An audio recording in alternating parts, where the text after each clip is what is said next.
So, Columbia. All right. Good morning, everyone. Let's get on track. We are ready to start our webinar today, How I Invest in a Real Estate Hedge Fund Now. We're going to get into it, but I want to welcome you all to the BPM RIA webinar. Stands for Broward, Palm Beach, Miami Real Estate Investors Association, your only local chapter here in South Florida that is partnered with the National Real Estate Investors Association. We have Anish, Taryn, and Jason here with us today. So grateful you guys are able to be here. And my name is Alexa, Operations Manager at the BPM RIA office. And then we have our hedge fund managers here with us today. So some quick announcements for you guys before we get started. We have a full week ahead of us, everyone. If you haven't noticed, we are jam-packed this week. We are slammed. So I'm so excited to spend so much time with you guys today and in our monthly meeting tomorrow night at 7 p.m. I've been getting a lot of feedback from our members, people calling in and letting me know that they are interested in hearing more self-development, things like that. So here we go. We're bringing in Marshall. We're going to discover the secrets of mastering relationships, money, and power. I highly, highly recommend you attend our monthly meeting tomorrow night at 7 p.m. It's on Zoom, it's live. We are going to have a great night. First time having Marshall here. Anish has been working with him for, I want to say, a few months now. yeah. So I am so excited. If Anish is spending time with somebody, I need to know who that person is. And yes, I'm He's phenomenal. He's without a doubt. So that's one of the masterminds I'm part of. That I flew out to California and I'm flying out to Vegas for some more events out there with him. So he is without a doubt one of the most prolific speakers in the country. And even though it's not 100% real estate focused, some of the techniques you could use to speak to sellers. And that's how they might sell you the deal versus somebody else too. So 1000%. It's all connected. So looking forward to seeing you guys tomorrow night. We will be raffling a free membership for attendees only. So look out for that. And then RIAFAX. Everyone who attended the boot camp with us a couple weeks ago, they all know who RIAFAX is. If you don't, then please, we welcome you to come in for our webinar on Thursday with the owner and creator of RIAFAX, which is the real estate deal finder software that all of our mentors and mentor students use. So looking forward to seeing you guys on Thursday as well. Saturday. Maybe some of you missed it, but I think a lot of you in here were in the webinar on last week on Thursday with Sean McMurray, our BPM RIA ambassador, our local real estate investor here with us at BPM RIA. He had a webinar with us Thursday, and he is going to be getting into some very intense and moving marketing strategies, social media marketing. So if you are trying to learn and really up your business, I highly recommend you attend his, it's more like a full day. I have a half day live Zoom training here, but this is a full day, guys, 9 a.m. to 3 p.m., $99 for members, $199 for non-members, 6 hours with Sean, and you're going to like completely revamp, rehab, renovate your business using social media, which you can literally do from anywhere. So looking forward to seeing you guys that Saturday. And I know, Anish, you want to say I just want to say it's going to be a meeting format, so the cameras will be on. We are keeping it small on purpose since this is his first time actually doing this event. We wanted to make sure we were able to answer all the questions, and also because it's his first time, that's why the prices are low. So I'm going to tell you, prices will go up next time we do it, and there will be, I can't guarantee you that it's always going to be a small group. So make sure absolutely. Yep. Yeah, take advantage of this class, low price, and also more one-on-one time with Sean. He's been able to do some insane stuff that I had only dreamed of happening for BPM RIA. So with that being said, I hope to see you guys on Saturday as well for our live Zoom training. And of course, you can find all of these events on our website, bpmria.com. I linked it in the chat for you guys. So you'll notice I'll be linking those helpful links in there. Again, more mindset. So excited to have Bradley Montoya. We're going to get the mindset of a champion in this 90-minute webinar the following week. And again, somebody that has inspired Anish. I need to know who this person is and their story and everything, and just get like a little fire under my butt, because, you know, beginning of the year can be exciting, but like, let's keep that momentum. So let's see you guys again Thursday, February 7th with Bradley. And you can read all about these events on our website. There's a blog post about each and every one of these events that you see here on the screen. So you can see everything what we're going to get into, what raffles, all those good types of things. And again, you guys, your favorite advanced tax advisors, we got Jose Ramirez coming back. He said himself that he will be our Valentine on Valentine's Day for his webinar, tax planning strategies, as we can all be learning so much from this and really advancing our business. So I'll see you guys at these events. Best way to keep up with events, text BPM REIA to our event line, 954-800-6961. Through that in the chat, because we have some things we need to get into. So go ahead and check out the chat box if you'd like to opt in to the text updates. Leave out those little quotation marks, BPM RIA, no spaces. Awesome. And our next boot camp is coming up April 15th and 16th. I know a lot of you in here attended. I already see some names that were in here, but some of you are still interested. They couldn't make the January. Here we go, April 15th, 2-day training live on Zoom. As you can see here, we're getting into a lot. We're touching on wholesaling, flipping, rehabbing. We have 4 incredible speakers on this training. I'm going to link the landing page in the chat for you guys, so you can read more into who those incredible speakers are, and go ahead and register and lock it in if you are available these 2 days.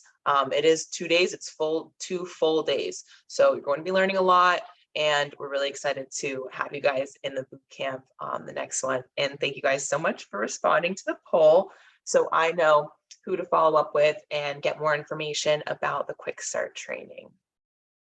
Alrighty, members, as you guys know, they get all the goodies, the discounts, they get the entire National RIA benefit package, including discounts to Home Depot, Equity Trust, Office Depot Business, so many amazing benefits. And if you have any questions, thank you guys so much for responding to the poll, so I know what you guys need. I know you guys have been asking for a membership benefits workshop Zoom training, so I will definitely get one of those on the calendar for you guys, so I can answer your questions on if this membership is going to benefit you in all the ways that it can. So thank you guys for responding to the poll, and I linked that in the chat if you'd like to go ahead and purchase your membership right now, so you can get in free for all the networking meetings and all that good stuff. So one-on-one coaching and mentoring at BPM RIA. We do offer truly a one-on-one coaching program. You are matched with a mentor. We do put up 100% of the money for our students' deals. We split the profits 50-50 with our students and set them up for complete success with everything they will need to do deals. So if you have any questions about our one-on-one coaching and mentoring program here at BPM RIA, please go to our website, bpmreia.com, and book a discovery call with me so I can answer some questions for you and go ahead and get that brochure with the breakdown and the pricing, everything that's included in your inbox, so you can start reviewing it. And I'm more than happy to schedule a 1-hour consultation, free consultation with a mentor to get all those nitty-gritty questions answered for you guys. So again, link that in the chat. Thank you guys so much for responding to the poll, so I know who to reach out to after the webinar. This is my direct line here on the screen, and I put my email in the chat for you guys. So last but not least, thank you all for being here. Thank you to our speakers for taking the time to share with us what is available in this world. And also thank you to our corporate members, vendors, and the National RIA. Thank you, everyone. Couldn't do it without you. So thank you, guys. Awesome. Thank you, Alexa. And so in case you guys don't know, and you guys have been hiding out, if you don't know who I am, it's Anish Dave, the president and CEO of BPM RIA. And I'll introduce my partners for our real estate fund, DPI, Diversified Passive Income Fund. So as you know me, and you've been following our webinars, because I see a lot of similar names that have been following us for about 2 years. I'll go ahead and, Taryn and Jason, if you guys want to introduce yourself while. Sure. I'm Jason Davis. Nice to meet everybody, if you don't know me already. Anish and I have known each other for, I don't know, I guess almost, 20, 25 years. He's like my second wife, so we, so we have a very long, extensive relationship. Plus, we've been in the real estate industry for a very long time. I'm a broker. I do transactions all over across the state. I specialize in commercial and residential. One of my specialties is assisted living facilities. Love them. I know, pretty much everything about them. I've had one myself. So I help people build them and sell them. So all types of real estate of commercial, that comes around that I specialize in. So if you guys need any help in any transactions, or you have some questions you want to reach, or you want to bounce some ideas of, investing or any trends, feel free to reach out to me, and I'll turn it over to Taryn. Uh-oh. Taryn? We can't. Taryn. Unmute. I muted myself, this whole work from home stuff, you never know. But I just was saying, thanks for everybody jumping on. I'm Taryn Ward. I do a lot of investing, wholesaling, rehabbing. I do a lot of things virtually. And I have a women's group through Facebook that has over 26,000 women nationwide. Prior to COVID, we were doing some in-person meetings in about 10 different cities, and we're looking at getting that started again this year. I am also a hard money lender, so I work on that side of things, on the financing side, and looking forward this year to really taking diversified passive income to another level with looking at acquisitions in some of the commercial fields and utilizing our strengths in that area. Great, thanks, Taryn. And obviously, what Jason forgot to tell you, he's also from Jersey, like me. So if you hear a lot of sarcasm, Taryn's just sarcastic in general. So I'm not really sure where that comes from. She should be a Jerseyan too, with that smirky. This is a sarcastic industry. Absolutely. So, I spend so much time around you two, I can't help but be sarcastic. Absolutely. So before we kind of get into this, right? I think we lost Anish. Oh, really? No, he's here. I'm here. Okay. No, I hear you. See, that's what happens when you say things nastily about me, Anish. Your internet goes off. I just turned it off. Oh, there you go. That's it, right? So while he's getting his. Oh, I think I'm still working. Am I not working, Jason? You're good. No, you're Okay. good. You're good. Okay. Yeah, Maybe perfect. Taryn's the one that's. I think Taryn's having issues. Yeah. So one of the great things about, so go ahead and put in the chat. I'm curious to see, are you guys investing in any kind of funds?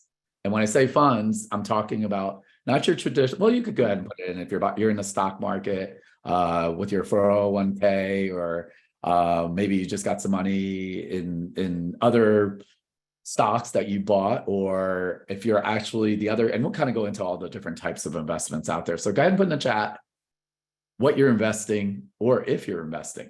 I'm just kind of curious to give us a good idea on that end of it. Okay. Yeah. Some stocks. Okay. So again, I am in some stocks like the traditional retail side. Go ahead and tell me how you feel right now, this last 12 months. Pain. I feel pain. So, yeah, put a yeah, buddy, if you feel the same pain that I'm feeling when you look at your portfolio every morning. So go ahead and put it in there. And if not, then we got to talk. I'm curious what you're putting in, right? So if you're feeling that kind of pain, if you're in crypto, right? Maybe you're feeling some pain. I know I've been watching it. Things are going up a little bit so far. So the last couple of weeks is a little bit of rebound, but I still feel that pain. So go ahead, put it in the chat. Yeah, buddy, I feel your pain, Anish. But then I don't feel left out.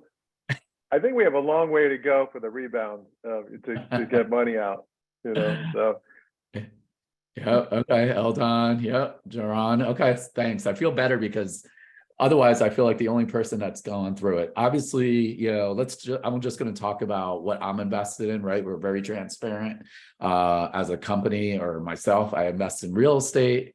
I do some lending for our students, obviously. I do own a multifamily unit building with a partner. We do short-term rentals. I'm in the stock market, which my portfolio is probably down 25% in the last, I feel like, year and a half. So I just want to throw up. And then obviously I'm in our fund too. So yeah, Eldon, yep, it's slowly creeping up, but not there enough. So, okay, at least that gives me a good idea of at least you're well diversified though. Yeah, the irony is right now, the only thing I'm up in is our fund. Well, that's the reason why we're here today, to talk about diversification, and that's why we're called diversified passive income, to compare apples to apples. Has anyone, because I do see some people are invested, are any of you guys in, I don't know, like crowdfunding or syndication? And if you don't know what I'm talking about, that's okay. We'll kind of go into that too. So I'm just, you know, gives us a good idea of where you guys are at. So I am also part of a syndication deal. Actually, it's a marijuana company. I'm 4 years in and I'm begging to get my money back.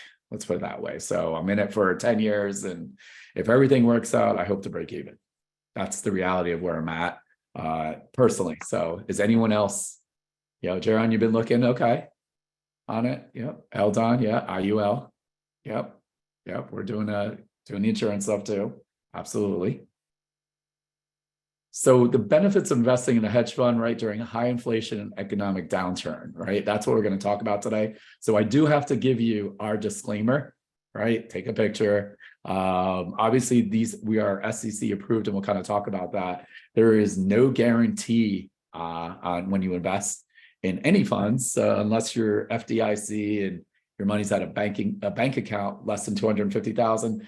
There is always an inherent risk anytime you invest in. So I just had to get that out of the way for our attorneys and our accountants and for our compliance to let you guys know. So.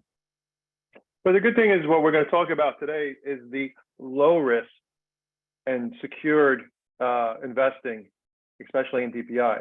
And what we're going to do, our goal today is actually compare apples to apples of investments and diversification. Yeah, so why would you, go ahead and put in the chat, why would you want to invest in a fund? The good or the bad, right? I know in 2009, maybe it wasn't a good time. There was a guy with an M, Madoff, right? Happened, and you know, that was a little scary. You guys have watched the Netflix docuseries. The documentary, I binge watched that for 4 hours straight because I was so fascinated. But the crazy thing about that structure of what he was doing, he wasn't SEC regulated. He never filed with SEC, and plus he wasn't investing the money. He had the cash and money, and he just kind of pulled it together, and there was no investment. There was nothing. If you guys get a chance to watch the documentary, it's quite fascinating because it kind of gives you a better ideas of what is wrong and what is right, you know. And now SEC has come a long way with their stipulations and their strictness, and filing with SEC says a lot about a company. Yeah, and so why would you? I see a couple of people. Hey, you want to invest in a fund because of long-term returns? Absolutely. Again, I'm in real estate, right? We do a ton of real estate seminars and workshops. Go ahead and put in the chat if you think investing in real estate is passive. Just out of curiosity, and especially you landlords, right? I'm a landlord myself. So how many of you guys think that real estate investing itself? Yeah, it could be, right? It depends. I mean, how many of you guys manage your own properties? Well, I think it would be good to actually define like what is passive and what is active, right? And so when you look at passive income or active income, it really has to come down to what you're doing. Are you physically having to do something or make have a conversation with something in order for that money to come in? Or can you sit back and just get the mailbox money every single month or week, or if you're lucky, right? And so that is a very important distinction, because a lot of people think, and I see Eldon said, it's passive, says it could be passive or active. The reality is for most parts of real estate, if you are a landlord or have something along those lines, for the most part, it's active investment. Even though it's considered passive, you're actually having to do something. There is some management. Like right now, I have a tenant left in December, so I'm having to, construction orders for re-rental. Okay, the new leasing assignment, right? That's me having to do something. So it's not completely passive. Absolutely. And even with my 5-unit building, I do have a partner. So for me, it's 100% passive. I'm lucky if I drive past it, maybe 2 times a year. You know where it is? It took a while, and the irony was only down the street for me because I live in Las Olas and it was in Wilton Manor, which was only probably about 5 miles from my house. And my partner said, "Hey, did you ever want to see the building that you own?" I'm like, "Oh yeah, maybe I will someday." So for me, I want to really become more of a passive investor down the road. I kind of just did a self-check, when the new year starts, right, you kind of see where you're at. And I'd say right now, I'd say only about 10 to 15% of my income is truly passive. And I'm trying to get it even. I do love real estate. I do love coaching. So for me, it's pretty fun.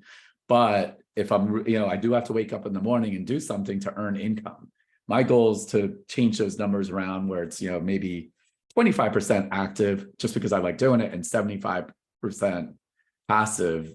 And that's what I'm looking for personally. So I think anytime you're in charge of cash flow, especially as a landlord, you always have to work it.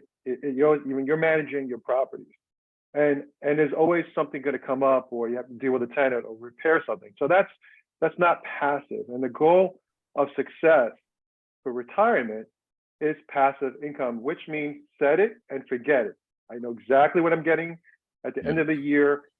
I can wake up in the morning. I know my money's working for me. That is passive income. Absolutely. I'm gonna admit something. It's gonna be on camera, I guess. So I could tell you on my portfolio, I literally look at it every day and I hit refresh, and it's not good. And if you know what I'm talking about, you have the same addiction as I do. Meaning, like, why is this happening? What happened with this? Oh my God, the CEO said this, right? Now the stocks went down. So that's always the challenge for me, because I am obsessive compulsive. So you heard it. That is true. So that's why we created a structure where you can invest passively and collateralize with real estate too. So, the other reason, we actually invest in funds, right? There's different types of funds. So we're going to kind of go through these. I know I threw some names out there like syndications, and maybe you heard of REITs or crowdfunding or debt share, and you've heard of this kind of terminology on funds. So let's talk about what these things are. So go ahead and put in chat if you've ever heard of a syndication. Give me a yeah, buddy. I'm just going to make everyone say yeah, buddy. So that I know that you're alive. Put down the cup of coffee. Nobody. I got a nobody. You got a nobody. He called you a nobody. Yeah, exactly. I bet they're from up north. Funny guy. Yeah. So, okay, cool. Like some of you guys actually do know what a syndication is.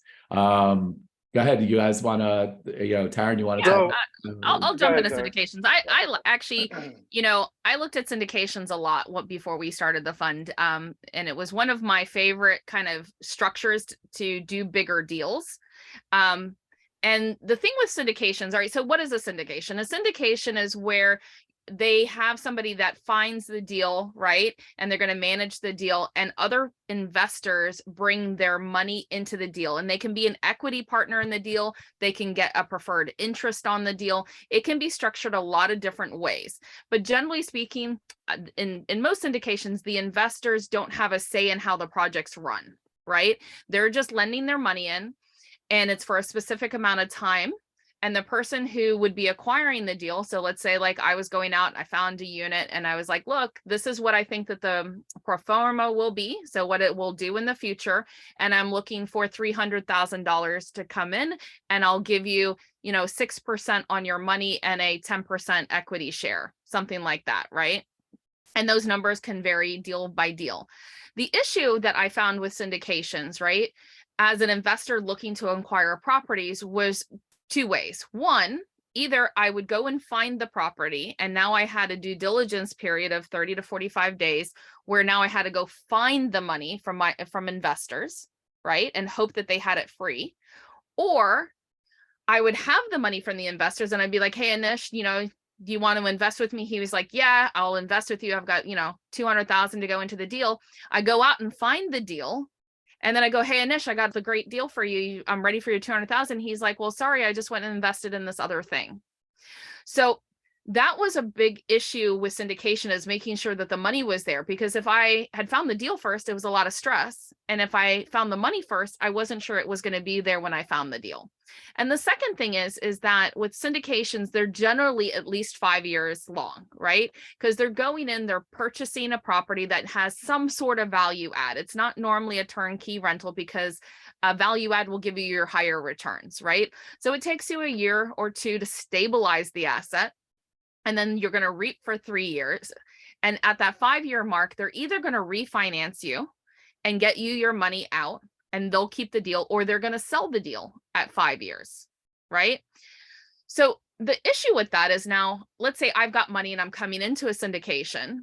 Well, now my money's locked up for 5 years. And if I have a life event, I can't get the money back out because it's locked up, kind of like what Anish was talking about with his marijuana syndication. It's stuck there. They're smoking it right now, and he doesn't have the right to get it back for another 6 years, or what is it, 8 years. So that's one issue. And then one of the worst issues is when the investor actually they don't underwrite the deal properly, right? Or something comes up and all of a sudden they're like, oh, we need to put a new roof on, and so we need a capital call. And now they're coming to you and they're saying, we need everybody to put in an extra $50,000. And if you don't put $50,000, and then you're going to lose a piece of the deal on the back end because somebody else has to come in with it. And so it gets a little murky down the line, right? And so syndications are, the pros to them is a really great way if you've got money lying around and you really don't know everything there is to know about commercial real estate and how to find it and underwrite a good deal. It's a great way for you to get assets under management, right? Like, you're now going to have doors that you're investing in. You're going to have that passive cash flow. You may have an equity portion on the back end. You do get the tax advantages from it. And so it's a nice way of, getting in the game, so to speak. But there are other ways of getting in the game that I think that the downside's a little less and the upside's a little better. Yeah. And just out of curiosity, how many of you guys are rehabbers on this call? So when Taryn was talking about, oh, surprise, surprise, right? You got a plumbing issue. It's a couple of grand. You talk about a 50 unit building or 100 unit building, it's going to be a lot more money. So, and I always kind of, the pro formas is what Taryn was talking about. It's expected rent, right? Or expected value in the future. So how many people are, guess what? Like, really like, hey, we're going to really crush it on this deal. Uh-oh, a pandemic happened, right? So sometimes you don't know. I would tell you from just my experience over the years, all the pro forma numbers that I would say that I see, they promise you this, and then all of a sudden something happens and you get this. So it's usually a lot less. And again, it's tied up for 5 years. I'm not against syndications at all. So I don't want you guys to think syndications are bad. If you guys are invested in one, I get it. I'm in one. There's just certain things that I wish I knew beforehand. That's all. Also, you got to trust that management team. Yeah. So that's pretty big. What happens if they're not as good? Maybe they don't, or you're investing in a syndication in another area and they're not experts in, I don't know, I'll pick Texas just because I know someone that's invested in a syndication out there. And they're proud. They're like, yeah, we're doing this, and they're hoping, but every year they're just kind of waiting to see what's happening. So it's not, again, it's not good or bad, but that is a way to get into real estate investing without actually being active, is probably what I'd say. But there's a lot of trust going on with who you're going to be working with. I think also we're just talking about diversification of different vehicles, investment vehicles. With syndications also, the liquidity is not there. I mean, your money is long-term, you're locked up, and the expectations, like you were saying, Anish and Taryn, it may not be the expectations that you wanted, and that puts you at a disadvantage. Yeah, and as I said, the other big thing, hopefully, if you're doing it right, the cash flow will work out well. We're starting to see a little bit of a correction nationally going on pricing. So if this was the 5th year and the cash flow didn't really make sense, depending on which market you're in, I'm not sure if you could refinance yourself out. So some of the exit strategies might be a little bit challenged if by not having that forecast. And now you're in the longer. Yeah. And I'm going to say that, being on the lending side, we're seeing a lot of that right now where, they knew that the interest rates would probably go up, but nobody expected them to double when they underwrote the deals. And so now I happen to know quite a few build to rent owners. And so those are syndications as well. They buy the land, they do ground up construction, and then they're going to rent it long term. And the issue is that when they underwrote the deal and they ran their numbers, they weren't factoring in for a double amount of debt service. So now they're having to look at like, okay, what are we going to do? Are we going to sell part of this portfolio in order to get the investors out, or are we going to renegotiate? And that's been a very, like a table talk conversation with a lot of people in that sphere, because it's something that they have to manage. The materials have gone up, their building times have gone up, and now the interest rates, and that's kind of, killed their deal profit. And if you're lending money on the syndication, you're kind of just on the roller coaster until the roller coaster stops, because there's no real way for you to get out of it without, taking a hit. And so the reality is now that you have opportunity cost, because maybe right now where the market's stagnant, you might find other deals that'll be really good to get into, but you can't get your money out of the one that you're currently in. Yeah, absolutely. And again, syndication is, I feel like it's really popular right now. I don't know. I feel like I see it on social media everywhere where, everyone's trying to raise some money as quick as possible. So again, and the other thing the caveat also, I've seen some of the top syndicators, they actually have no money of their own in it. So I think that's always more often than not. Of course, they have a massive track record. I've seen people with new syndications with no track record and still have no money in there too. So REITs, my favorite. I always see it's funny, Dave Ramsey today, I see all these people talking about, hey, and actually that was the article I was talking about today on Yahoo. They were saying, hey, is real estate investing really passive? And the way to do it is with REITs.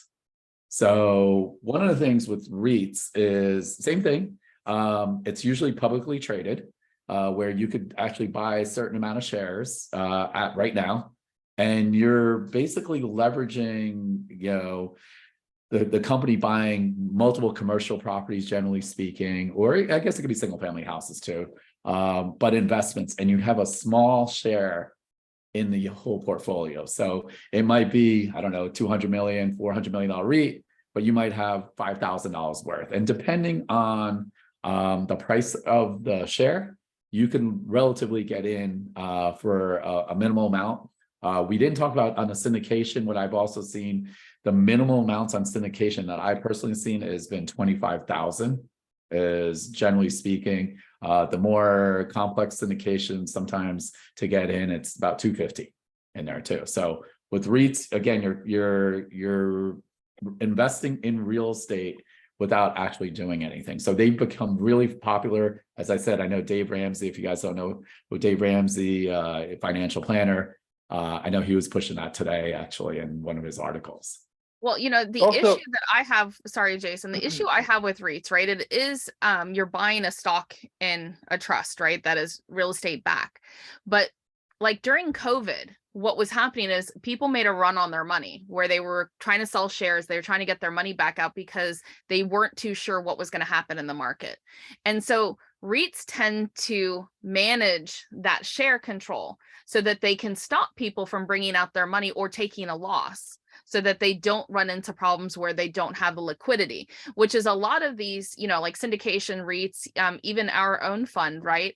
At the moment with the lending guidelines, they have to keep a certain amount of money in reserves. Those lending criterias are tightening up. And so lenders want to see us have more reserves for the things that we're doing. And so that's how the REIT, you know, they kind of control that stock price, if you will, to make sure that when people are starting to cash out, that they don't have a run on it. Absolutely. Jason, I know you had And a, also, yeah, you know, the thing, another thing about REITs being in a trust, there's definitely taxes, there's fees, there's a lot more involved in due diligence to know what you're getting into, because many REITs are all different, you know. So you really need to realize that REITs can be all across many different platforms, you know, as far as real estate goes. So you really need to do your due diligence and look at the legal work as well, because once you're in for long term. So as far as the liquidity, like I said, it's very similar to syndications. You're locked up for quite a while. wait, did you say fees? I know we didn't even talk about I said fees, absolutely. Taxes and F fees. word, that 4-letter F word. That Yep, 4-letter I F definitely word. did. Fees, guys, keep it clean, guys, keep it clean. So crowdfunding, right? How many of you guys have heard of crowdfunding or part of crowdfunding? It's all over the internet. Go ahead and put in the chat, right? Everyone's, you know, I got $100. It's I'm gonna the new go. buzzword. Yep. Hey, when you get, But now when Carl you wants you get to go, buddy. when you get the bellman, and you get the valet parkers telling you they're involved in crowdfunding, you know there's something wrong there. Well, the thing is, it's low entry, right? So you could get in for minimal amounts, so you're in the game. So again, you're really trusting who's actually created the fund. You're partnering with God knows how many other people, quote unquote. Obviously, you're going to have no voting rights or any say. You're basically parking your money, and you're trusting these fund managers or whoever's running it to do their due diligence. And of course, again, if you're doing a small amount, then okay, your risk level is definitely lower than I would say other components out there. Yeah, and I would also say that, you know, like any of these, you know, there are good ones and there's bad ones. I know people that are, you know, like they have nurses and the nurses do crowdfunding. They all kind of are in the same world of each other and they decided to go on this venture together. You know, just know who is managing your funds, what the expectations are with all of these, and understand that, you know, for every good one, there are bad ones, you know, and it can be risky. And crowdfunding doesn't mean it has to be real estate, because a lot of crowdfunding, they can do startups, many different types of funding.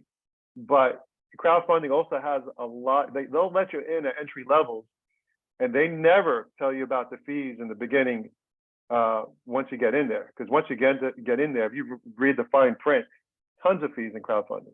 Yeah. So I think the name of the game of all these investments is you want to know what you're getting at the end of the road.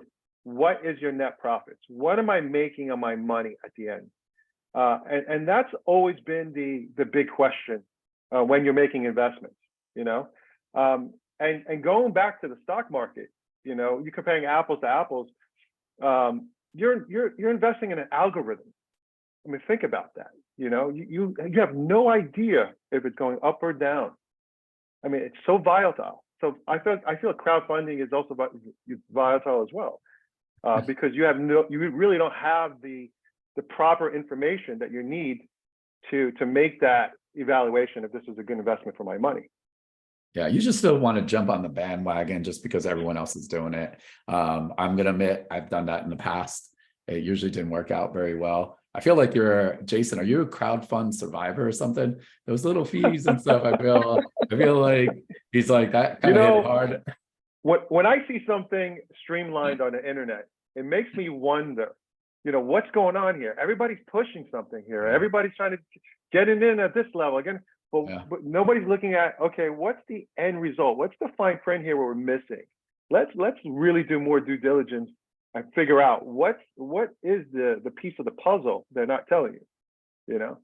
They make it like they show you these shiny objects and this is the holy grail and get in now, you're going to make this amount of money. I'm always aware of those type of investments, so that's why diversification, if one goes down, at least you have the other to hold you up. So be aware. It's always the best thing. Yeah. 100%. We go into debt share? Yeah, debt share. How many people know what a debt share is? I remember when I first got into this, I was like, I'm not really sure what that means. I'm sharing the debt. I'm so confused. Yeah, I don't want to share the debt. I just want the profit. Yeah, exactly. Right. So yeah, Natasha's saying confused too. Look. Yeah, Tyron, you want to talk about the debt share? I know this is one of your favorites, and we'll kind of talk about the benefits too. Yeah, so a debt share fund is where you're putting your money in and you're getting a fixed rate of return, right? And what the fund is using, it's kind of like you're being the bank, right? You're not getting an equity portion, you're not getting preferred, you're getting a straight fixed rate interest. And the cool thing about that is that it's more liquid for you. It's a shorter period of time that you're investing in the fund. For instance, there are different types of debt share funds. I'm going to speak specifically about DPI right now. We have $100 million in assets, in real estate assets, that your money is now being collateralized against. So when you invest in the fund, you actually get a note against that entire portfolio. And so that lowers your risk of what's happening with your money. That's one thing we didn't talk about with syndications. Generally, syndications are one asset. So if one asset doesn't perform, neither does your money. So a debt share fund allows you to go across an entire portfolio of assets, which really lowers your risk across that board. And then, like I said, I know that Jason loves paying fees, but in debt shares funds, there are a lot lower fees. In our fund, we don't have any fees. So the rate that we give is the rate that you earn. Yeah. So now you got to definitely give me a yeah, buddy, if you like no fees. Well, you know what? I hear that story. Wait, and if you don't like it, if you don't give me a yeah, buddy, I'm just going to wait for you, and then I'm going to charge you fees. I get those. Oh, that's too good to be true. How are you making money? What? I don't. I don't buy this. This is crazy. So you know what? In the end of the day, our motto is your success is our success, and we're looking for the relationship. We're looking for you to make money, and building up this trustworthy relationship together to move on to a lot of great things. I like it. Only a few people like no fees. Okay, fine. Next year, we're going to just charge fees for the rest of you guys. I have no problem on that, right?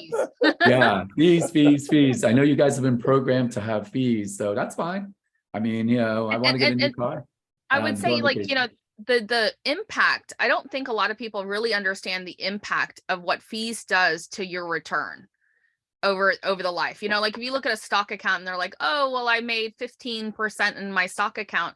Really? Well, what was your management fee? What other fees did you have on the account? And now look at what your analyzed return is. And I guarantee it's not 15%. Yeah. Now I think that is a big thing across, like, a lot of investors don't take it into account when they're working out what their returns are. And if you don't, when you're comparing apples to apples, you're comparing an apple to an orange. Absolutely. So, and now that I was going to say, now that you ticked off any financial planners on this call, no, I'm not. That's why we put the disclaimer at the front. Go ahead, Jason. Sorry about that. So, I think that we're passionate about DPI. We wanted to create something that was not complicated, was very simple, very straightforward. Because we've looked at all these vehicles. We're real estate investors. We're investors. We diversify. But for people in every day with jobs and working hard, they have time to do due diligence and look at the legal work and understand all the little fine prints and understanding the whole structure of investing. So when I went to Nish and we sat around talking about investing, I said, wouldn't it be great to create something so simple, so easy? Just become the lender, set it and forget it, and you're earning passive income. Absolutely. I mean, that's one of the things that for us, it's been pretty interesting on this ride. I'm just curious, are you guys learning something today? Gotta put yeah, buddy in there. I'm just curious if you've learned anything about funds or I want to make sure. I know I'm trying to make funds exciting. I know the word funds does have the word fun in it. Otherwise they're gonna be like, oh my gosh, it's like accounting, like, oh, I'm so excited about accounting and taxes. Yeah, when you pay less taxes, absolutely. So I just want to make sure, they got their coffee. They're saying, okay, there's no place to find this information. I'm not really sure. I'll read a little bit about REITs. I'll read a little bit about this one. My friend says this one. So what we wanted to do is, again, give you a bird's eye view of everything. We're not saying there's one that's better than the other by any means. But we're telling you why we've invested in this kind of fund also. We talked about the lower risk, like what Taryn's talking about, the steady income, right? How many people like just getting that mailbox money? Or what I do is I actually compound the money. So I don't even want that money. I just watch it grow. And it's pretty exciting when it comes to that. And, we talked about lower fees, and how about no fees? Let me know if you guys ever hear of a fund. Got to put in the chat. Do you know of a fund that charges no fees? And if you do, and don't say it's ours because we already know that. Is there another investment opportunity that you've seen? Made-up fees. Yeah. So that's our unique proposition with our fund, was that, hey, because we know we will make money on the long run. We don't want to trip over dollars to pick up pennies on that portion. So we're very lucky when it comes to that. And I think it'd be really good to like let's talk about what the debt share, like what we do, right? So one of the reasons why the three of us chose a debt share fund was for that issue of, hey, if we find a deal that we want to invest in, we have to go find the money. So this is a really great way for our investors to be getting a return on their money. And when we're ready to deploy it, it's sitting in the fund against the other assets in the portfolio, right? And I think that that's really important to note. The other thing is that with we diversify, so it talks about benefits of portfolio diversification, right? So inside of DPI, we're diversified inside our asset classes. So some of the things that we do, because it's like, okay, great, I'm putting my money in and you're going to give me a fixed rate back out. That's great, but how do I know that your portfolio is performing well enough that I'm always going to get paid, right? So what we do is we invest in cash flowing assets. So one of our portfolios is in Old San Juan in Puerto Rico. And we have a mixed use. So the bottom levels are all corporate guarantees, triple net leases. So even through Hurricane Maria, when, Puerto Rico was wiped out, and during COVID, when the cruise ship stopped going, we still haven't missed a payment because those are still paying because they're corporate guaranteed. And then the other levels are either Airbnb or office buildings. And the returns that they kick off are unheard of. Like they're I think we're at like most of those are hitting like in the 20% returns. Yeah. They're anywhere from 18 to 24%, triple net leases. The other big thing also is what Tyrant's talking about. Yeah, Puerto Rico got hit. Old San Juan did not. If you look through the history of Puerto Rico, somehow Old San Juan always does okay, relatively speaking. The cruise ships obviously not coming. Guess what? Still got payments. These are big companies as tenants such as Coach. For them, this is just a small little piece of pie on that portion. And obviously now that the cruise ships are back in, I still don't know what to call this era. I don't want to say it's post-COVID. It's probably not the right way to say it, but whatever you want to call it, people are back out there spending money. So it's multiple buildings, short-term rentals. We're not even going to talk about all the people and the crypto people that moved to Puerto Rico for the tax savings. That's probably another different webinar that we could talk about, why people are moving down there. And guess what? We have multiple buildings in there. So that's just one part of the portfolio. Yeah, and it's recession proof. The reason being is because we already have a set corporate guarantees with these corporate companies that pay constant cash flow. It doesn't change the rates. It doesn't change anything. I mean, you're looking at diversified, like 33 buildings in Puerto Rico. So overall, none of the market has any effect on the portfolio at all. You know, the only thing is you get a fixed rate. So it's very low risk. It's a fixed rate return. It's passive, and it's a great vehicle for diversification.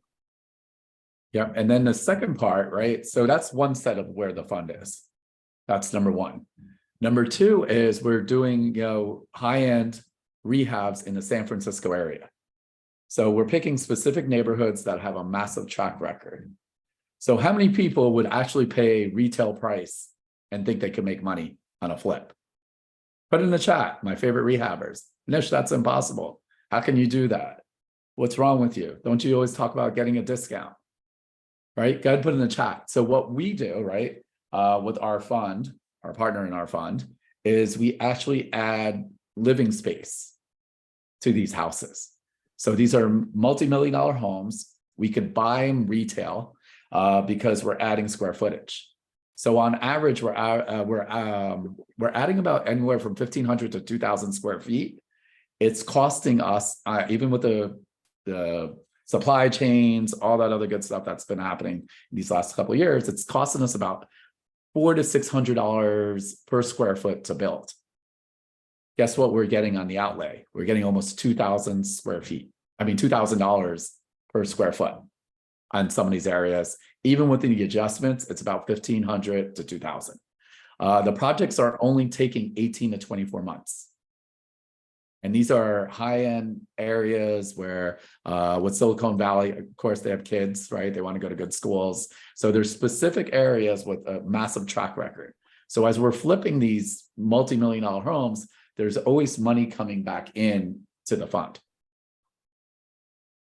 Yeah, and then the third area that our fund plays in are what we call single tenant commercial buildings. So if you think of your Walgreens or your Dunkin' Donuts and things like that, we go in and we buy them when they're vacant, and we negotiate a good rate for them. And then what we do is we negotiate with the tenants of corporate guarantees like Dunkin' Donuts and things like that.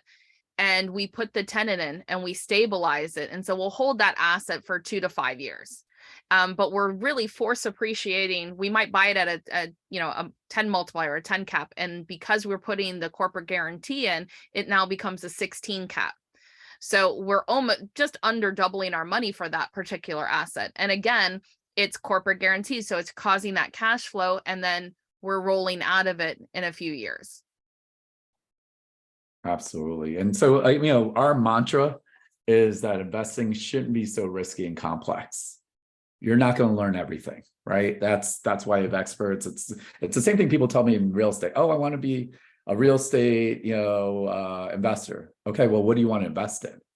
Mortgage, notes, actual houses, multifamily, lease options, subject to which one?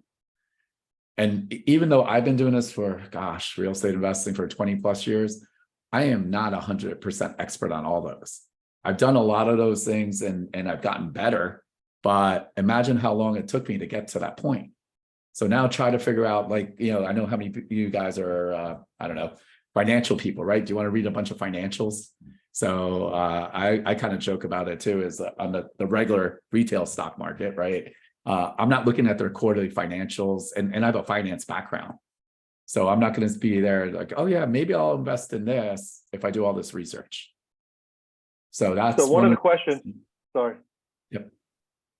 I saw a question popped up, and we're going to get to. I see quite a few questions in the Q&A. We're going to get there afterwards. But I saw a question that came up was they asked us how long are the leases? So those corporate leases range anywhere from over 20 years plus. Depends on each lease. Every lease is different, but it's corporate guaranteed from these major Yeah, corporations. usually it's a minimum of 10 years, but a lot of time there's automatic renewals with step up on rates too. So on their rental rates go up. It's just like a step will go up a certain amount as you're going there. So that's the idea of us, basically we want to make this as easy as possible and truly passive. So some of the benefits we've been talking about in the fund, right? We're talking about low risk. Again, there is inherent risk always when you're investing. Nothing is guaranteed. I just wanted you guys to understand that. So that's important. Liquidity, right? So how many of you guys would be happy to just park your money for a minimum of 12 months? Like you're not really sure. I just sold 3 of my investment properties and I crushed it. And I don't know what to do with my money. And what happens a lot of times is people make bad decisions when their money's just sitting there. So I'm going to put my hands up. So I've done, oh my God, I'm only earning, well, now 2% in my savings account, but like I better do something with it, right? Inflation's 8 or 9%. Every day I wake up, I'm losing money. So you start, generally speaking, at least for me, started looking at more risky assets just to place. And then we talked about no fees, right? We love no fees on that portion. How important is about a fixed rate? Some of you guys might have been in a variable mortgage or you have a line of credit like myself. About a year ago, it was about 3.5%. And now it's what, like 8%. So how important is it that you get a fixed rate on your investment? Again, a minimum of 12 months and it's collateralized by real estate. So give me a yeah, buddy, if you like any of those things or all those things. I just want to make sure they're awake because, if you're like me, I know some of you guys, well, not like me, but you might have a JOB and you're kind of listening in on the side. So I just want to make sure that you're getting what we're really presenting today with us. Yeah, look at another thing, Anish, is that if right now we're in uncharted territories, rates are going up. So to find good buys is very difficult these days. So right now, if you want to park your money to make money, liquidity of 12 months, it's a good time to time the market that way. So you can prepare, okay, if you want in 12 months, you will either stay in for compound interest or you want to take your money to go invest into another property. But right now, with the rates going up, I would definitely, diversify and put my money into something that, as 12 months goes is great. Absolutely. Now you're saying so. All right, guys, enough of this crap. How do I work with you? Right? I'm in on this portion. So the way it works for our fund, we do a minimum investment of $25,000. This could be combined, meaning it could be from your self-directed IRA. If you don't know what I'm talking about, that's another webinar that we've done in the past. I'll probably do another one pretty soon. It could be regular, from your checking account, savings account. So you could pool the funds from different accounts. You could be accredited or non-accredited. Our interest rate that we pay on $25,000 to $250 is 6%. The interest rate that you get paid on is over $250 is 8%. So again, no fees, right? So if you're looking at other vehicles or that are promising you things, I don't want to say promising because no one should be guaranteeing anything. If you're looking at any of these fields, you want to really look at what the numbers are. What Taryn talked about. How much are your fees? What are they taking out? Is there an early withdrawal fee? We see it happen all the time. Is my money locked up for 12 months? So with our fund, we get paid twice a year, and it's at the end of February and at the end of August. And depending on where you're at, right, you could get a check and you could use it as money to live on, or you could do what I do. I just reinvest it. I basically figured out, it'll take about 8 years to double my money. So it's pretty cool without doing anything. As I said, this is the only investment that's up in the last 24 months that is not real estate for me. So that's been kind of a challenge also. And, it's one of those things that it kind of gets you in the game of how we invest. As I said, that it's a debt fund, it's collateralized by real estate, which makes a big difference too. Taryn, I know you were going to add something to that. I always forget. Yeah, no, all I was going to say is one of the things that I see a lot of is, people will have a chunk of money in their savings account, for instance, and, they look at it and they're like 6%, I've heard I can get, more, and I can get 12% in a real estate deal. And so what they'll do is they'll sit on the sideline waiting for that perfect deal to come along. Right. And then all of a sudden a year's gone. Yeah. And they've lost the opportunity to make money during that time. And I think that the most important thing you can do with your money is keep it moving, keep it in velocity. If you can stack that, with other investment opportunities and stuff like that, your yield. And one of the things that I love about what you do, Anish, that we didn't talk about was you arbitrage, right? So you have I think you have a variable life policy, right? And you do a loan against it. And at that time it was, oh, you have a whole life. Perfect. And you have a loan against it. And I think you were paying just under 4% for that loan, and you put it into the fund and you're getting that arbitrage amount. So you're making money on somebody else's. I was making an extra 10,000 a year. So it covers a car payment, just for moving money. Big car. Yeah. And the example you're talking about, one of our investors, that's exactly what they used to do. Was they used to lend out money for deals. Yes, they were getting more. They were getting a couple points, and 11, or I think they're getting about 11%. The problem was it sat on the sidelines for so long. So if they had a deal, it's 3 months. Then it sat there for 7 or 8 months, and it was actually stressing him out because the money was now just sitting in a savings account. Or actually, for him, it was actually his retirement account. So he was just, okay, it's not doing anything. And he didn't want to get into stocks because he was worried about, hey, if something happens, now I'm going to be in the long run. Like same stuff where I'm at, where I'm waiting for the market to adjust so I could get my money out on that portion. So it's one of those things that it's a good place to put for now. And then maybe down the road, you say, hey, you know what? I just want to keep a portion of my income or my investments in something safe, right? Again, we're not financial planners. Yeah, we're not financial planners. So of course, I think this is my own personal, you should have some emergency money also that you have access to in case something happens. So it's just another added value in what we do that is very different than most companies out there too. And I know we have a few questions and time also going on that. Jason, did you add anything else before we started these questions? I didn't. Let's look at the Q&A. Let's tackle that. Okay, so I'm gonna, because my screen, I can't see the Q&A, so I'm gonna let one of you guys, or Taryn, if you want to read it. I got one. One. This might be okay. Do you see? This is from Karen. Do you see financing challenges with syndication? Is that an old question? Well, it was at the beginning. Yeah. So financing challenges with syndication, you do. It just depends on the deal. Right now, with the rates being in that mid-7 category for those type of deals, it really starts to put in, you have to buy better, right? And the market where we are right now isn't where sellers are ready to discount where buyers need to be buying. And of course, we believe that the market's going to normalize at this rate, but the Fed could still put us up a little bit more this year. So that's the other challenges with syndication. And then, you also have to, your credit has to be good. So if your credit's not good, you have to have somebody in the deal that has strong credit that can sign on and do a personal guarantee. So there are issues inside, but it's inside of any fund that you're working those challenges. Yeah, and I'm gonna just add to that. So, for myself, I could personally guarantee it. Our other partner, Sharif Medawar, he could also personally guarantee it. The fund's been around, his fund's been around since 2009, and we're a fund of funds, and that's how we're able to actually pay this interest rate out there too. So we basically have a power team when it comes to the acquisition side. Yeah.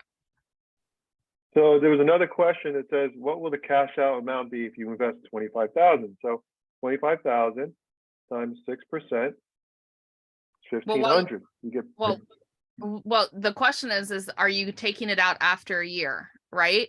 Or are you leaving the 25,000 in? So Jason, you got the calculator there. What would, if you put 25,000 in this month, February, what would their first check be of 6% in August? 6 months. Yeah. So So 6 months. So it's 1,500 is the whole thing. So 1,500 divided by 2, they get 750. Yeah. 750, right? And Right. so you're getting 1,500 for the entire year, but 750 at every pay. And by the way, the minute you put the 25,000 in, you start earning interest the very next day, right? Which is not common in any of the other funds. Normally it sits there waiting to be deployed and things like that, and you don't earn until after it's deployed. And then it's depending, how long you leave it in the fund for. You can leave it in for a year, or maybe you decide, hey, listen, I'm just going to leave that kind of money there as a nest egg and I'm going to let it grow. absolutely. So, and the other things, again, we're not accountants, but if you use vehicles that are tax deferred versus, post-tax, meaning like Roth IRAs, so that money is actually tax-free too. Taryn, you want to just kind of read it? Like, do you have it open? Like, because yes, I do. I'm going to kind of make it go. Karen asks, why BPM Rio? One reason being no fees. Understood. What are the rest? Just curious. Oh, you broke up for a second. What was sorry? Why BPM Rio? Why BPM RIA or DPI fund, right? One reason being no fees. Understood. What are the rest? Okay, so well, BPM RIA, just on a side note, maybe you meant to say that. So obviously I'm the RIA owner and I'm also part of the fund. So that's, we're basically offering it to our members and non-members. It is open to the general public. So that's number one. Besides the no fees, it's a good place for like what we talked about was you're not locked in long-term unless you want to be, right? You could every year you could decide, hey, I want to reinvest or I want to take my money out. So to have that flexibility and to actually be collateralized with real estate, right? So when you buy stocks, right? I kind of joke about it because so I do have Apple stock, even though I have an Android phone, which I guess I should, buy Apple now. But what am I going to do? No, but what am I going to do? Am I going to buy 10,000 phones to increase the stock? So there, when you're buying into retail world, it's a little bit different versus with us. It is actually collateralized with real estate. So I think that's also a benefit too. And you get paid twice a year also. And it gets you into real estate and it's truly passive. You don't have to hit the refresh button every day like me. If you think about it, it's so much more low stress and compared to the stock market. Thinking about, when you're investing in stock market, and a lot of people are speculators, not real investors. I think most of them, you saw FTX went down big time and people lost their shirts. You're investing on an algorithm.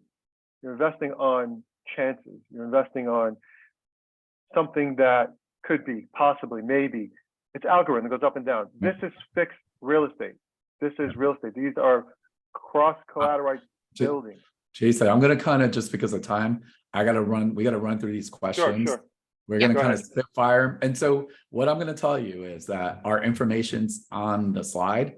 You could email us and we could definitely go more in depth in any questions or concerns you got. I just see a lot of questions in the Q&A. So I kind of rapid fire these through. So I'm going to answer quite a few of them in a grouping, right? So one of the things is, we talk about a 12-month commitment, like that's kind of the liquidity. So the way the fund works is that you give a 12-month written notice. It's not like it ends at the end of the year, right? It's an ongoing thing that you can have your money invested with us. So that's an important thing to note, that it's a 12-month written guarantee. Sometimes we can get the money out faster at this point where we are in the market. Remember earlier I said that the banks are requiring more reserves. So we're making sure that we're managing our payouts. Okay. Somebody was asking about 10,000. No, our bottom level to get in is 25,000, but you can get it from different sources. So like one of our investors, actually, it's him and his wife, and they combine their money in order to hit those levels, right? Anything you want to say about that, Anish? Yeah, no, that's you definitely hit it right on the head there. Exactly. Okay. So, and again, like it is not only is it the 12-month commitment, we have gotten money back faster. We just want to be able to like, if we're not using the funds, I'd rather give it back to you. This is what I always tell people, because we're paying interest on it. Perfect. Now, the other thing that I want to talk about is the fund of funds, right? And I think this will clear up quite a few different questions, because somebody was asking how this is different from a syndication. A syndication, you're buying, generally one property. Sometimes it can be more, but generally it's one property. You're raising money from investor partners to cover the equity spread on your capital stack. Okay. And we went through the pros and cons of that. With DPI, what you're doing is you're investing in the debt portion of the fund. So a fund of funds, what it allows us to do is it allows us to raise money into our sister fund, SFI, that's been going around since, there since 2015, and MIGSIF, which is since 2009. And it allows you to earn your interest from day one. And it's backed on $100 million portfolio. Diversified passive income, our fund, is a sister fund to that. They're set up exactly the same way.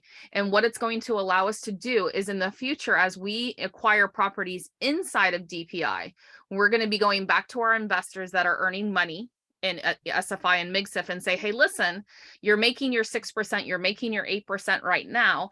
We have this deal on the table, and we're going to give you a 2% accrued interest, and we're going to give you a piece of the equity, because we're going to be able to structure that property differently than what we have going on our sister funds. And that will give you that upside because you are investors in our fund to begin with. And if it's something like, maybe we come to you and we're like, hey, we got a marijuana farm we're going to invest in. And you're like, you know what? I remember Anisha's story. I don't want anything to do with that. It's not a problem. You stay where you are. Or maybe you bring a portion of your money into one and leave the other one. Like it's flexible, but we wanted to do that to be able to give our investors an opportunity at the upside on other properties. So I hope that answers your question about the top portion of properties. In a debt share fund, the equity portion is the funds.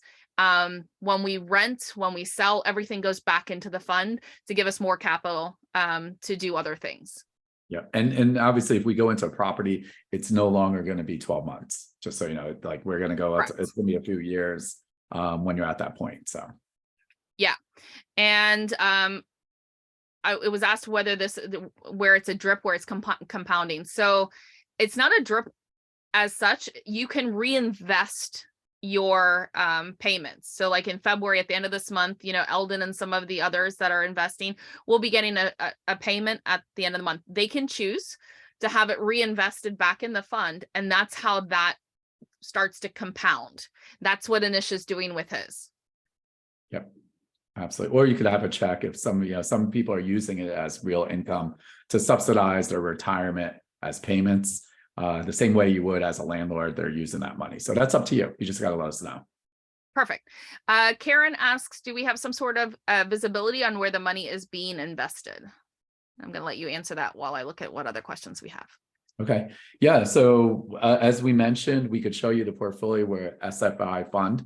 We're talking about the properties down in Old San Juan. And also we could every year or every February, August, we send out a letter with Sharif on what's been sold, what's under contract. So you'll have an idea as properties come in and out and what's being acquired. But those are the two main spots that we're doing. And then the single freestanding tenant commercial buildings, they pop in like not as much, but when they pop in, they pop in. So that is always disclosed every February and August. Perfect. I don't know why I did that. Sorry, wrong button. Okay. All right. Carl asked if this was similar to Fundrise.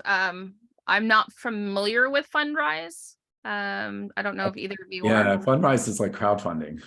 That's what I thought. Okay. Yeah. So no, we're not. It's a debt fund, totally different. Okay. And then, yeah. So when you sell the property, you don't share in those gains. In a debt share fund, no, you do not. Remember that most of our properties that we're investing in are for cash flow, and that's how we're able to give you a fixed rate of return because you're sharing in a part of that cash flow. Yeah. All right. I don't know if anybody else has anything to answer there. And then there was a question about the insurance stuff. That's for another webinar. I know Anish has a whole life policy. I have an universal life policy. Those are very, they're great vaults to be able to have your money work in more than one place so that you can yield stack. I highly recommend you getting training on that. I know that through the RIA, we've had George Anton with Finance Academy, who I absolutely love his training for that that stuff. And I think Unbridled Wealth was another person we had come to speak about it. So you can definitely check our YouTube, the BPM YouTube channel to see about that. All right, one last one. Karen says, knowing that no profits are promised, but if you made, how much can it be maximum? Do you have a track record that you can use as a source of truth?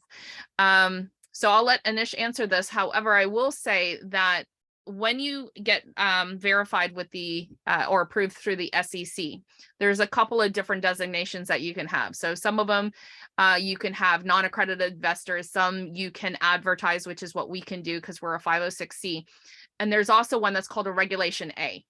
And Regulation A, they really deep dive into all of your company documents and all of your investments that you've done, and you get audited every single year.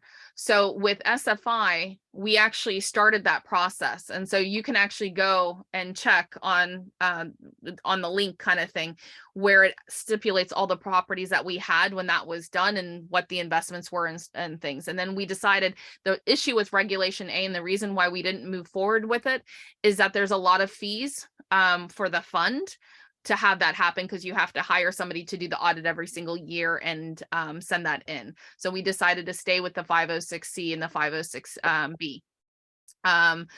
As far as that goes, if you go to our website, if you email us, I can send you where to go to find the information, but you'll see our current properties that we're working on right now. We can, we're very transparent about what we're doing, what leverage we're using and things like that. Okay. Yeah, there's no, you could actually check also with Better Business Bureau, like there's no complaints and we've never missed a payment. As Sharif's never missed a payment since he started the fund in 2009. And I'm also heavily invested in our own fund. But again, there's no guarantees. Again, this is the SEC, like any fund. It is not, there's still always a possibility. So I always want to make sure that we do answer that end of it too. So I know that was a lot of information today. So put in the chat if you got some good information today. I'm just curious, or did I just waste your time and talk about nothing? Put in the chat, give me a yeah, buddy, something. So I know that you're like, hoof on that portion. And the funny part is once you start learning how to do this, right? And so Taryn, myself, and Jason, we've done a lot of deals over the years. And now we're the deal maker. Now we want to take down bigger deals. That's why we're doing this. We want to do $5 million, $10 million properties. It's going to make a big difference. And this is how maybe you want to do this down the road.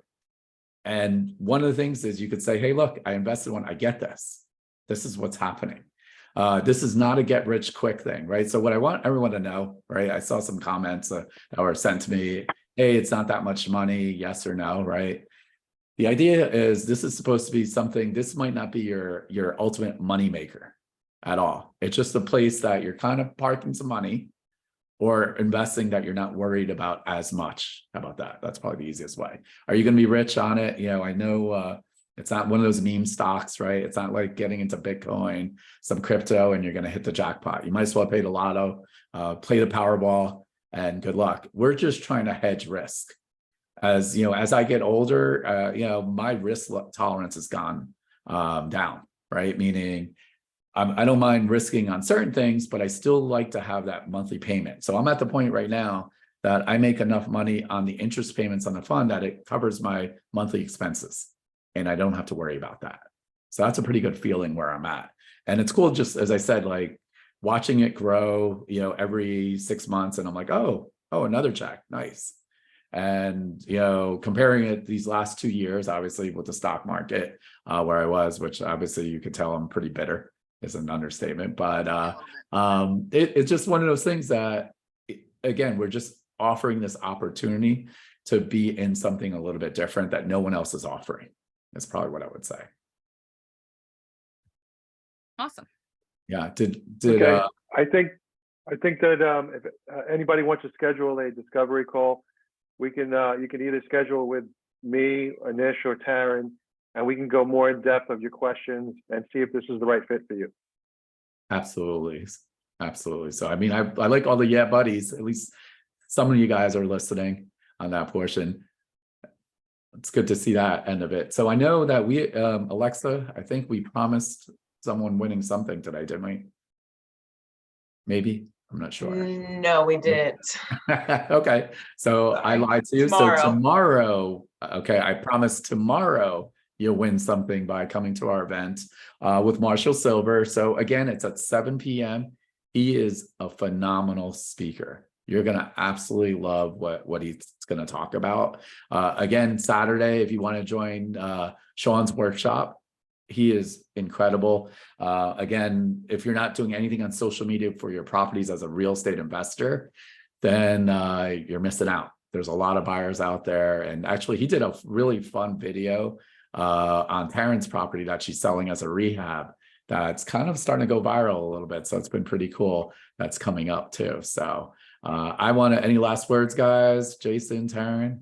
No, just thanks No, so I think much we for got it. spending your day with us. You know, your morning, you could be spending it anywhere. And, you know, we appreciate you coming out and, you know, sitting in on the conversation. And, you know, Yeah. that's all I got. And Jason, you got a little last words that you want to say? Yeah, buddy. That's all I Yeah. gotta say. No fees. Yeah, buddy. Yeah, buddy. Exactly. So yeah, I want to thank you guys once again and always supporting our organization. This is the reason I do all these webinars with different topics. As you're starting to see, I am doing a little bit topics that are not totally real estate focused because it's about the mind. So as I'm going on my own journey, I'm really getting to meet some very inspiring people. So we got some like special guests coming up, and I'm also going to be doing a webinar with a really good friend of mine who's one of my favorite people, and one of the charities that she's doing. So we're really committed to doing a lot of webinars, in-person events, and as long as you guys keep tuning in, I'm going to keep busting it out with more webinars, and we hope to see you soon. And again, if you need a recording on this, it's on our YouTube channel. And if we went way too fast for you, just book us on a discovery call, and we'll see you soon. Thanks, guys. Bye, guys. Bye. Have a great day.